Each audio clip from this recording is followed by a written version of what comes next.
Good evening बच्चों, विद्या learning classes में आपका सभी का स्वागत है। बच्चों, मैंने वादा किया था कि मैं जो हिंदी शिक्षण शास्त्र है उसको मैंने 30 पॉइंट में ही पूरा समेटने का प्रयास किया है और मैं लगभग 22 पॉइंट आप लोगों को इसके पहले बता चुका हूं। और 22 पॉइंट में मैंने जो बताया था आप लोगों को कि दो या दो से अधिक इंद्रियों का प्रयोग करके जब बच्चा सीखता है तो सबसे ज़्यादा सीखता है, क्योंकि वहाँ पे टीचर जब किसी भी बातों को कक्ष में अपने बातों को रखता है तो मान लीजिए अगर किसी शिक्षण सहायक सामग्री के सहायता से अगर बच्चों को सिखा रहा है तो बच्चा पहले तो देखता है उस चीज़ को ना, फिर उसके बाद देख करके उसको सुनता है। जो कोई भी चीज़ें अगर बताई जा रही है, मान लीजिए अगर मैंने मानचित्र का प्रयोग किया है वहाँ पे और बच्चों को वहाँ पे मानचित्र दिखा करके मैं इंडिकेट कर करके उस सारी चीज़ों को बता रहा हूँ, तो कहीं ना कहीं बच्चा सुन भी रहा है और देख भी रहा है, तो उसकी जो ज्ञानेंद्रियाँ हैं वो ज़्यादा सक्रिय होती हैं और एक ही स्थान पर जब कहीं ना कहीं सारी हमारी ज्ञानेंद्रियाँ कर्मेंद्रियाँ केंद्रित होकर के चीज़ों को अगर ध्यानपूर्वक सुनता है, समझता है, तो वो ज़्यादा सीखता है। ठीक, उसके बाद नेक्स्ट पॉइंट है आपका, और एक चीज़ है और कि कुछ तो हमें गॉड से की तरफ से मिला रहता है ज्ञान। अगर गॉड की तरफ से बहुत ज़्यादा नहीं मिला है तो टीचर उसके लिए बहुत महत्वपूर्ण रोल अदा करता है, क्योंकि टीचर अपने ज्ञान का प्रयोग करके उसको बहुत सारी चीज़ें सिखाता है, भाषा का विकास करता है। क्योंकि टीचर एक ऐसा कलाकार के रूप में माना जाता है या समाज में है जो कि बच्चों को बहुत ज़्यादा सीखने सिखाने का अवसर भी देता है और उसको सिखा करके उसके भाषा का विकास भी वो करवाता है। ठीक है, उसके बाद है शिक्षक व छात्र दोनों क्रियाशील या क्रियात्मकता। ठीक है, यहाँ पे जो कहने का तात्पर्य ये है कि जब भी कहीं ना कहीं बच्चा और टीचर जब साथ में सक्रिय रूप से सहभागिता लेते हैं तो सबसे ज़्यादा बच्चा सीखता है वहाँ पे। अगर मैं एक उदाहरण के माध्यम से बताऊं आप लोगों को कि अगर एक बच्चा मान लीजिए लर्निंग बाय डूइंग स्वयं कर रहा है ना, स्वयं से वो सीख रहा है, पढ़ रहा है, लिख रहा है, और एक बच्चा है जो समूह में सीख रहा है, और एक बच्चा है जो टीचर्स के साथ सीख रहा है या सहभागिता कर रहा है। अब देखिए कि हमारे जो बच्चे हैं उनका जो स्तर है वो 1 से लेकर के 5 तक का क्लास है, तो उनकी जो एज होती है वो 5 से लेकर के 9 तक होती है। या 6 to 8 का बच्चा है तो 9 से लेकर के 15 साल का होगा, यही होगा एज ना। तो आप देखिए कि अगर ओवरऑल देखा जाए तो 5 से लेकर के 15 साल का हमारा बच्चा होगा। तो ऐसे बच्चे हैं जो स्वयं से भी बहुत ज़्यादा नहीं सीख पाएगा, या फिर उन्हीं कैटेगरी के जो बच्चे होते हैं उनके साथ भी अगर समूह में खेलता है तो बहुत ज़्यादा नहीं सीख पाता है। लेकिन वहाँ पे अगर टीचर होता है, टीचर्स के साथ अगर टीचर बता रहा है, सिखा रहा है, समय समय पर उनकी समस्याओं का निदान भी कर रहा है, समझा रहा है सारी चीज़ें, उनकी आयु को, कक्षा वर्ग को ध्यान में रख करके, जिज्ञासा को ध्यान में रख करके सारी चीज़ें बता रहा है, तो जहाँ शिक्षक और छात्र के बीच में जो अंतःक्रिया होती है वहाँ पर बालक का अधिगम और भाषा का विकास सबसे अधिक माना जाता है। ठीक है, फिर उसके बाद है समूह या सामुदायिकता, समुदाय या सहकारी क्रिया। मैं जानबूझ करके एक ही शब्द को कई रूपों में प्रस्तुत किया हूँ, क्योंकि बहुत आप देखेंगे एग्जाम में कहीं ना कहीं ये शब्द दे देता है तो आप कंफ्यूज जाते हैं कि समूह के लिए कहा गया है। या समुदाय का भी असर समूह से ही लगाया जाता है, सहकारी क्रिया का भी समूह से लगाया जाता है, इसीलिए मैंने शब्द को क्या किया है, खोल करके रखा हुआ है सामने। तो इसका जो तात्पर्य है कि जब बच्चा कहीं ना कहीं अपने समुदाय में सीखता है, जैसे उसका जो हो सकता है परिवार का एक समुदाय होगा, या कह लीजिए एक क्षेत्र में जो जहाँ पर वो निवास करता है, या फिर जो मान लीजिए उसके जो छात्र हैं या जो उसके दोस्तों का जो समूह है, वहाँ पे भी बच्चा सीखता है। अगर आपके ऑप्शन में कहा जाए कि सबसे सर्वाधिक बच्चा सबसे अधिक कहाँ पर सीखता है, तो सबसे पहले जो सीखेगा सबसे अधिक वो छात्र और शिक्षक के बीच में सीखता है। फिर उसके बाद जो सीखने की क्रिया होती है वो बच्चा समुदाय में या समूह में कहीं ना कहीं सीखता है। यहाँ पर जो बच्चा होता है अपने कहीं ना कहीं जो भी चीज़ें क्रियाएं कराई जाती हैं वो बच्चा कुछ ज्ञान उसके पास है और कुछ ज्ञान कहीं ना कहीं उसके समुदाय के सदस्यों के पास है, तो वो सारे बच्चे मिल करके उस चीज़ का प्रयोग करते हैं जो कि उसके लिए सीखने में सहायता उत्पन्न करती है। तो बच्चा कहीं ना कहीं जो सामुदायिकता में सीखता है या समूह में सीखता है वो ज़्यादा कहीं ना कहीं सीख पाता है, बशर्ते छात्र और शिक्षक से थोड़ा सा कम। अगर मैं बात करूं तो समुदाय भी एक बहुत महत्वपूर्ण रोल अदा करता है बच्चे के सीखने में, भाषा के अधिगम में, क्योंकि समुदाय हमारा हो सकता है कि परिवार का जो एक समुदाय है उसको भी हम कह सकते हैं, या जिस क्षेत्र में निवास करते हैं, या जिस कहीं ना कहीं हम कह दें कि ग्राम में रहते हैं, जो एरिया है हमारा, वहाँ पे जब निवास करते हैं तो वो भी, वहाँ से भी हम बहुत सारी चीज़ों को सीखते हैं। या फिर कह लीजिए कि सरकारी जो होते हैं, प्राइवेट कह लीजिए, या फिर व्यापारिक क्षेत्र जो हमारे होते हैं, सरकारी क्षेत्र का जो आशय है, तो यहाँ से भी हम बहुत सारी चीज़ें कहीं ना कहीं आए दिन प्रतिदिन कुछ न कुछ वहाँ की चीज़ों से भी हम सीखते हैं। तो सीखने का जो कहीं ना कहीं भाषा का अधिगम जब हम करते हैं तो इन क्षेत्रों से भी हमारा अधिक से अधिक होता है। फिर उसके बाद जो बच्चा सीख लेता है उसका कहीं ना कहीं वो प्रयोग करता है, प्रयोगशाला में भी करता है, प्रयोगात्मक रूप से करता है। अब प्रयोगशाला में कैसे करता है, जो चीज़ें मैंने नियम सिद्धांत के रूप में बताया उसको, वो जाकर के कहीं ना कहीं उसका प्रयोग करता है, वो पढ़ता है उस चीज़ को या फिर उस चीज़ को वो सीखता है। अगर मैं कहूँ कि कोई बच्चा मान लीजिए सीख रहा है और वो मैंने उसको पढ़ना सिखा दिया, ठीक है। अब पढ़ते समय भी बच्चा कहीं ना कहीं बहुत प्रकार से हिलते डुलते हैं, या फिर मान लीजिए पढ़ते समय खुजला रहे हैं, या फिर जब उच्चारण कर रहा है तो अशुद्ध तरीके से वो कर रहा है उच्चारण उसका, या फिर कह लीजिए कि बहुत ज़्यादा उसके हाथ पांव ऐसे हिल रहे हैं, किताब सही ढंग से नहीं पकड़ा है। बहुत सारे ऐसी चीज़ें होती हैं जो प्रयोग करते समय या प्रयोगशाला में वो सही ढंग से नहीं कर पाता है ना। तो उसका ऑडियो विजुअल या सिर्फ वीडियो विजुअल हम कहीं ना कहीं उसको जब दिखाते हैं, सुनाते हैं, तो हम उसको ये बताते हैं कि जब तुम ये प्रयोग कर रहे थे तो कितनी कमियां आई प्रयोग करते समय। तो कहीं ना कहीं उससे भी ज़्यादा वो सीखता है, जब कहीं ना कहीं जो सीखा हुआ ज्ञान है उसका वो प्रयोग करके जब सीखता है तब भी ज़्यादा बच्चा सीखता है, ठीक है। अगर ऑप्शन में आपके अगर ये भी दिया हुआ है और ये भी दिया हुआ है, ये भी दिया हुआ है, तो सबसे ज़्यादा जो बच्चा सीखता है वो यहाँ पे सीखता है। फिर उसके बाद अगर ऑप्शन में ये नहीं है तो सबसे ज़्यादा जो सीखता है वो यहाँ से सीखेगा। अगर ये भी ऑप्शन में नहीं है तो प्रयोगशाला में या प्रयोगात्मक रूप में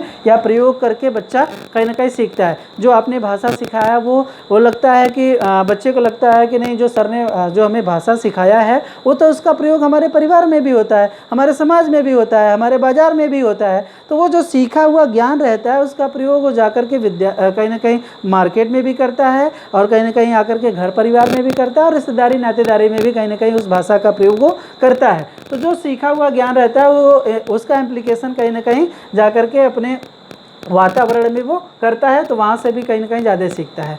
अब देखिए हमने लिया शब्द क्रिया, क्रियात्मक, क्रियाशील और सक्रिय। सक्रिय के कहीं ना कहीं सारे भाग हैं। मैंने उसी चीज़ को मैंने कहा ना कि एक ही चीज़ को मैंने कहीं ना कहीं बहुत बार ये भी पूछ देता है, ये भी पूछ देता है, ये भी पूछ देता है, तो आप कंफ्यूज ना हो।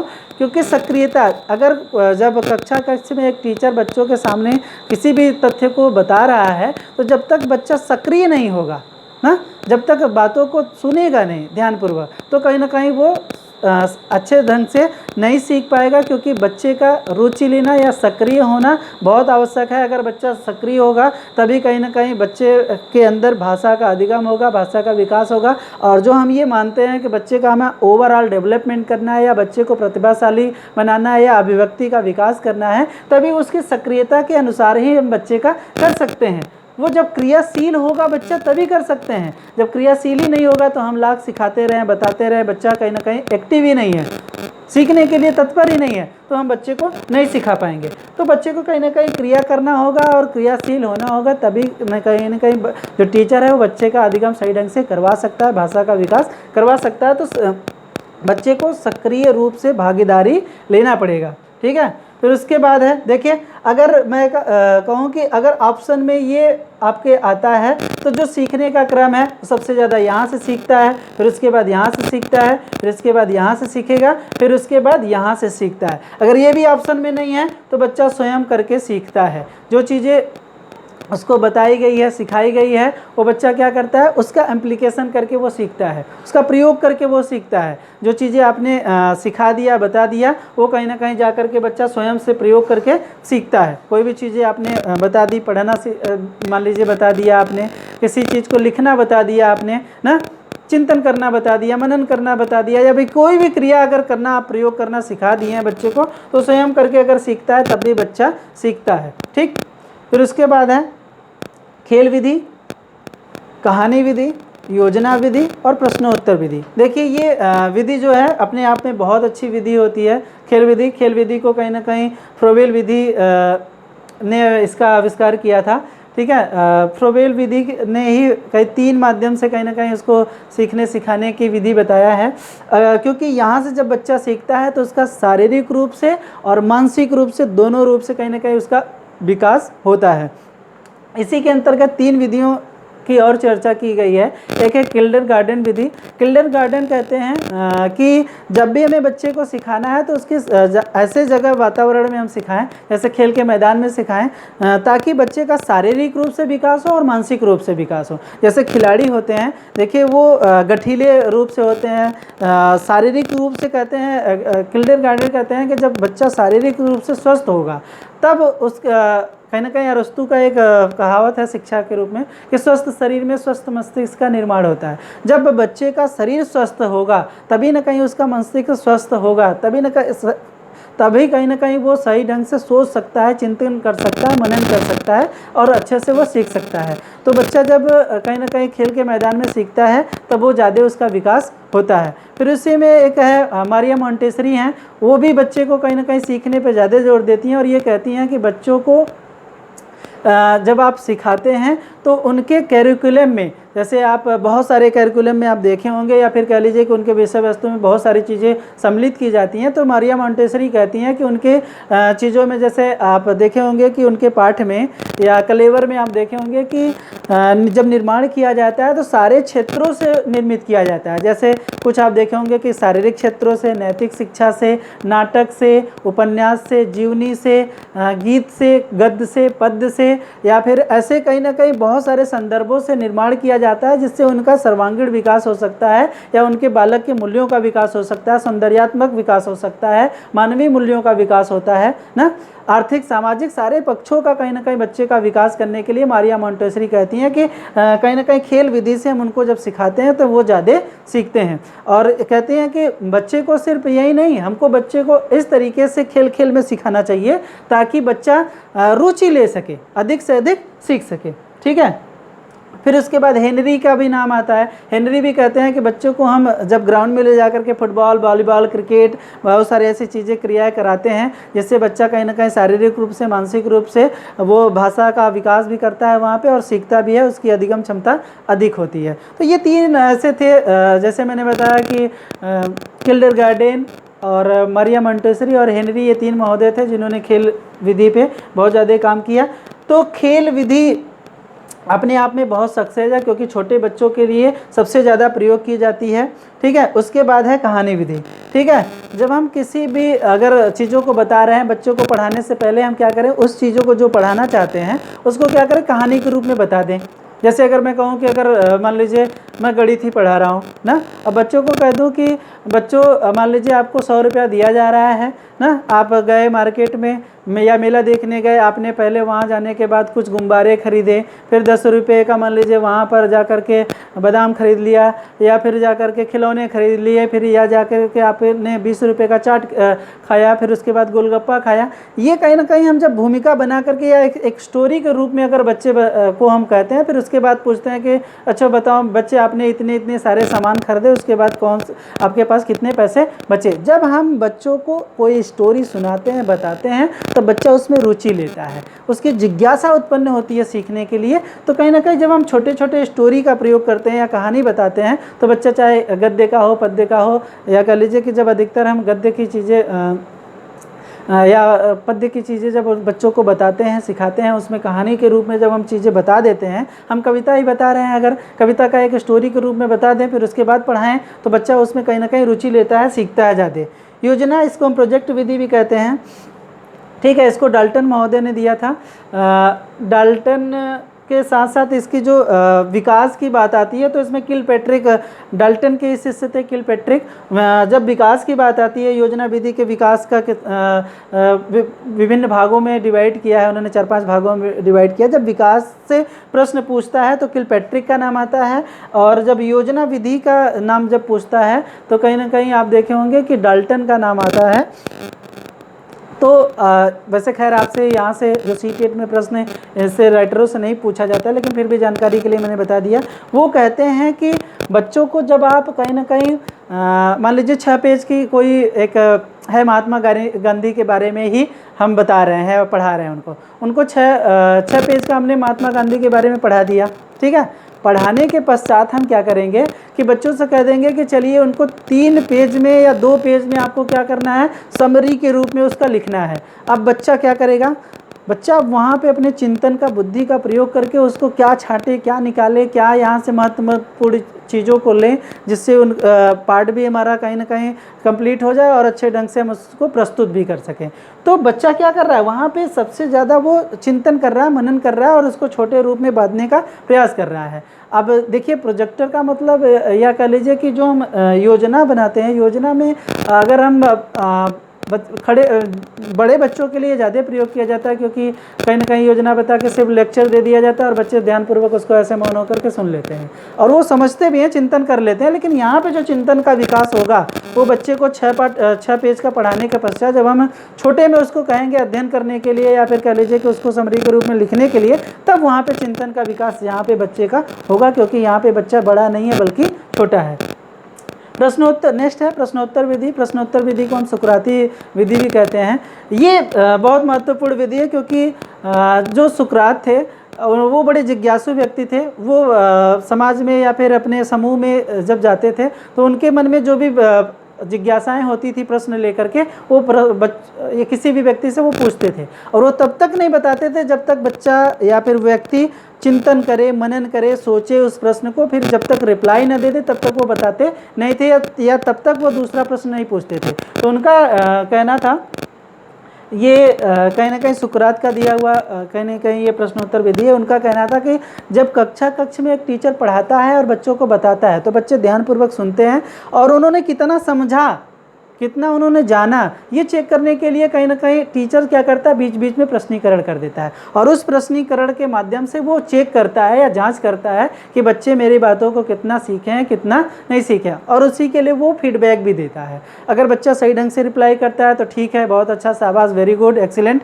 ऐसे कहीं ना कहीं सकारात्मक फीडबैक देता है। अगर कहीं ना कहीं बच्चा प्रश्न का उत्तर नहीं दे पाता है तो उसके लिए नकारात्मक फीडबैक भी उसको देता है, डांटता है, फटकारता है या फिर धत तरीके ऐसे शब्दों का वो प्रयोग करता है। तो कहीं ना कहीं ये चेक किया जाता है। तो ये बहुत बेस्ट माना जाता है। सबसे अच्छी जो विधि मानी जाती है वो ये मानी जाती है आपका कि खेल विधि। सबसे पहले अगर खेल विधि ऑप्शन में नहीं है तो कहानी विधि, कहानी विधि भी ऑप्शन में नहीं है तो योजना विधि, अगर योजना विधि नहीं है तो सबसे बेस्ट जो ऑप्शन मानी जाती है या फिर उसके बाद जो मानी जाती है वो प्रश्नोत्तर विधि मानी जाती है। प्रश्नोत्तर विधि के माध्यम से भी हम क्या करते हैं, सीखते हैं। ठीक है, फिर उसके बाद है व्याकरण। व्याकरण में देखिए, सिखाने के लिए कहीं ना कहीं हम 3 विधियों का प्रयोग करते हैं, ये 4 विधियां हैं लगभग। आगमन विधि सबसे बेस्ट विधि मानी जाती है बच्चों को व्याकरण पढ़ाने के लिए या भाषा का कहीं ना कहीं जो प्रोज होता है उसको सिखाने के लिए। ठीक है, व्याकरण वाले पोर्शन को। तो पहला होता है आगमन विधि, दूसरा होता है निगमन विधि या फिर कह लीजिए उसके बाद संश्लेषण विधि और दूसरा विश्लेषण विधि। ठीक है, आगमन जो होता है सबसे पहले बच्चों को हम क्या करते हैं, उसको उदाहरण के माध्यम से बच्चे का प्रयोग करवाते हैं। ठीक है, कोई भी चीज़ अगर मान लीजिए हम संधि पढ़ा रहे हैं, अब बच्चों को हम कह दें कि 2 वर्डों के मेल को क्या कहते हैं, संधि कहते हैं। अब ऐसे हम कह दें, या 2 निकटवर्ती वर्डों के मेल को हम क्या कहते हैं, संधि कहते हैं। अब बच्चों को सिर्फ ऐसे कहने से वो 2 निकटवर्ती वर्ड कौन से हैं उसको क्या पता कि कौन से 2 निकटवर्ती वर्ड हैं, उसको तो नहीं पता है ना। छोटा सा बच्चा है, उसको क्या करना पड़ेगा, आपको कहीं ना कहीं पहले उदाहरण देना पड़ेगा ना। जैसे अगर मैं कहूँ कि ये अगर दे दूँ हिमालय, ठीक है, तो ये हम पहले ये करेंगे हिम धन आलय, या विद्यालय का भी अगर उदाहरण ले सकते हैं यहाँ पर। तो ये देखिए, ये जो वर्ड है वो यहाँ पे अ है प्लस यहाँ पे क्या है, ये आ है।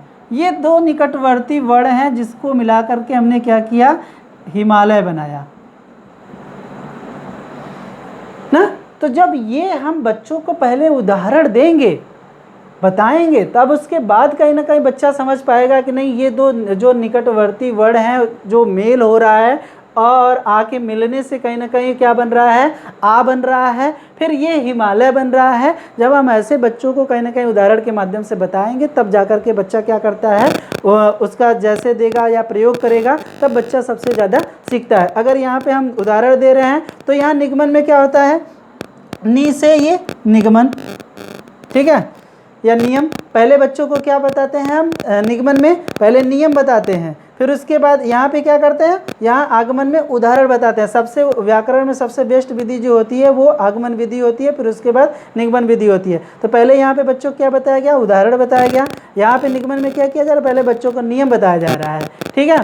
फिर उसके बाद क्या दिया जा रहा है, परिभाषा दी जा रही है उसकी, फिर उसके बाद सिद्धांत को बताया जा रहा है। लेकिन यहाँ पे क्या, पहले उदाहरण, फिर जैसे, फिर प्रयोग कराया जा रहा है। तब बच्चा सबसे पहले जब हम उदाहरण देंगे तो बच्चा खुद ही कहीं ना कहीं उस संज्ञा को, या फिर कह लीजिए कि संधि बता रहा है तो संज्ञा को, संधि को कहीं ना कहीं परिभाषित कर भी सकेगा, प्रयोग कर सकेगा, फिर उसके बाद उसका उदाहरण, परिभाषा, ये सब कुछ दे सकेगा जब हम कहीं ना कहीं पहले वो चीज़ें समझ जाता है तब, ठीक है। तो अपने आप में ये भी सबसे बेस्ट मानी जाती है। फिर उसके बाद है, पहले इसमें इसको समझिएगा, क्योंकि पहले इसमें क्या किया जाता है, पहले उदाहरण प्रस्तुत किया जाता है, उदाहरण के आधार पर जैसे प्रयोग कराया जाता है, फिर उसके सहायता से हम क्या करते हैं, नियम और सिद्धांत की व्याख्या कराते हैं। लेकिन यहाँ पे क्या है, पहले नियम बताया जाता है, परिभाषा दिया जाता है, सिद्धांत दिया जाता है, और नियम सिद्धांत के सहायता से हम क्या करते हैं, उदाहरण प्रस्तुत करते हैं। ये चीज़ें होती हैं निगमनात्मक में, ठीक है। फिर उसके बाद है संश्लेषण, फिर विश्लेषण। संश्लेषण क्या होता है, अगर मैं कहूँ एक उदाहरण के माध्यम से अगर मैं समझाऊं कि मैं अपने बारे में कह दूं कि मैं हिंदी का पेडागोजी का टीचर हूं, ठीक है, या साइकोलॉजी का टीचर हूं, तो ये जो मैं अपने बारे में बता रहा हूं ये क्या है, ये संश्लेषण है। अगर मैं कहूं कि मेरे पास 2 हाथ है, 2 पैर है, 2 आँख है, 2 कान है, और मैं इतना भोजन करता हूँ, ये सारी चीज़ें जो अपने बारे में बता रहा हूँ, ये क्या है, ये विश्लेषित कर रहा हूँ, मैं अपने आप को विस्तारपूर्वक कहीं ना कहीं वर्णन करके बता रहा हूँ, ठीक है। या फिर मैं अगर कहूँ, एक उदाहरण और दूँ, मैं कहूँ कि गांधी जी जो थे वो अहिंसावादी थे, हमारे राष्ट्रपिता थे, या फिर कह लीजिए कि देश को एक नई दिशा देने प्रदान करने वाले थे। तो ये क्या है, वो संश्लेषण है। विश्लेषण क्या है, विश्लेषण हम उनके खंड खंड करके, विभाजित करके हम उसको अध्ययन करा रहे हैं। अगर मैं कहूँ कि महात्मा गांधी का जन्म 2 अक्टूबर को हुआ था, या उनके बारे में जन्म से लेकर के मृत्यु तक पूरी घटनाओं का अगर मैं वर्णन कर देता हूं, तो वो क्या है, विश्लेषण कहलाता है। किसी भी विषय वस्तु को क्या करना, ऊपरी तरीके से पूरा वर्णन कराना क्या कहलाता है, संश्लेषण कहलाता है। और किसी भी पाठ्य वस्तु के, या जो भी हम चीज़ें बता रहे हैं, या जो विषय का अध्ययन करा रहे हैं, या जिस टॉपिक का अध्ययन करा रहे हैं, उसको क्या करना, खंड खंड छोटे भागों में विभाजित करके पूरा अध्ययन कराना, वो क्या कहलाता है, विश्लेषण कहलाता है, ठीक है। फिर उसके बाद है नेक्स्ट, कविता या गीत, या कह लीजिए पद्य। इसमें भी हम जो कविता का, या फिर गीत का, या फिर कह लीजिए पद्य का जब हम पाठ कराते हैं, तो कहीं ना कहीं उसके पाठ कराने के लिए ये मुख्यतः 4 विधियों का हम अध्ययन करते हैं, जिसमें दंडान्वय विधि है, खंडान्वय विधि है, दंडान्वय विधि है, ड्रेकाली विधि है, और डाल्टन विधि है। अब ये खंडान्वय विधि क्या होता है, दंडान्वय विधि क्या होता है, इसको समझिएगा। खंडान्वय विधि होता है जब हम किसी गीत का पहले, या फिर मान लीजिए कोई कविता हम बच्चों को बता रहे हैं, तो मान लीजिए हमने जब पढ़ा कि मछली जल की रानी है, उसका जीवन पानी है, तो हम क्या करेंगे, पहले उसको बच्चों को बताएंगे कि मछली का अर्थ क्या होता है, जल का क्या अर्थ होता है, रानी का क्या अर्थ होता है, फिर या फिर जितने भी शब्द आ रहे हैं उसको हम क्या करेंगे, एक एक का भावार्थ या अर्थ बताते हुए हम क्या करेंगे, स्पष्टीकरण करते हैं, खंड खंड उसको करके उसका अर्थ बताते हुए आगे चलते हैं, या अर्थ को समझते हुए आगे पढ़ते चलते हैं। उसी को हम क्या कहते हैं, खंडान्वय विधि कहते हैं। एक सेंटेंस हमने पढ़ा, फिर उसके बाद पूरे सेंटेंस को क्या करते हैं कि, या फिर जब हमने पूरा एक पढ़ा सेंटेंस, तो उसको हमने क्या किया, एक एक शब्द का अर्थ चीज़ें जब अध्ययन करते चलते हैं, उसको खंडान्वय विधि कहते हैं। अब दंडान्वय क्या कहते हैं, हमने सेंटेंस पढ़ लिया, सेंटेंस पढ़ने के पश्चात हम क्या करते हैं, उसको अर्थ बताते हैं, उसको हम क्या कहते हैं, दंडान्वय विधि, ठीक है।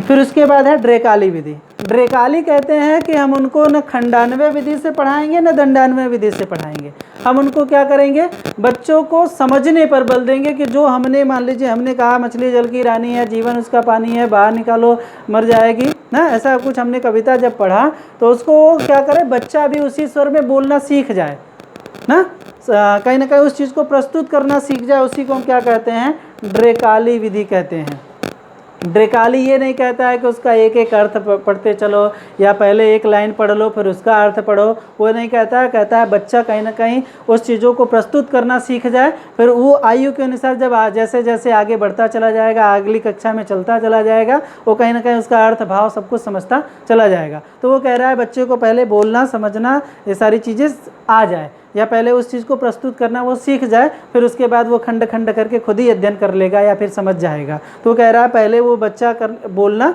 सीख जाए या उस चीज़ को प्रस्तुत करना सीख जाए। ठीक है। डाल्टन कहते हैं कि जो चीज़ें बच्चा पढ़ रहा है उसका भावार्थ भी उसको समझ में आनी चाहिए, और उस भावार्थ का कहाँ किस प्रकार से प्रयोग होता है, कहाँ उस शब्द का हम उचित ढंग से प्रयोग करते हैं, ये बच्चे के अंदर समझ विकसित होनी चाहिए।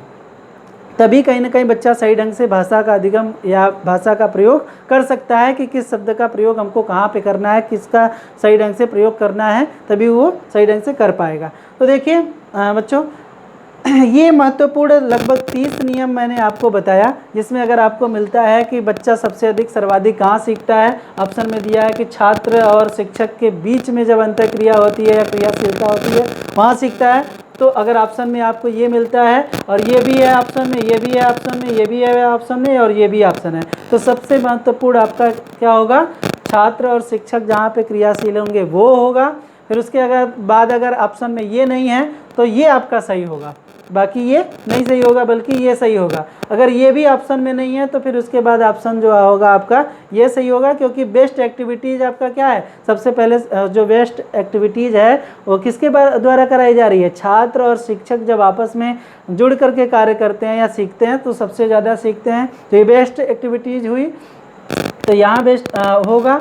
अगर ये नहीं है ऑप्शन में तो ये होगा, क्योंकि कहीं ना कहीं हम कहते हैं कि बच्चा क्या होता है समूह में सबसे ज़्यादा सीखता है, या फिर कह लीजिए कि जिस वातावरण में रह रहा है वहाँ से सबसे ज़्यादा सीखता है, तो ये आपका ऑप्शन हो जाएगा। ये भी नहीं है तो बच्चा प्रयोग करके सबसे ज़्यादा सीखता है, जो उसने सीखा है उसका जब एप्लीकेशन वो समाज में वातावरण में कर ले रहा है तो वो सबसे ज़्यादा कहीं ना कहीं वहाँ से सीखता है, तो ये राइट हो जाएगा। अगर ये भी नहीं है तो बच्चा क्रिया करके सीख रहा है या सक्रिय होकर सीख रहा है, ये आपका करेक्ट हो जाएगा। ये भी अगर ऑप्शन में नहीं है तो फिर उसके बाद ये आपका सही आंसर हो जाएगा।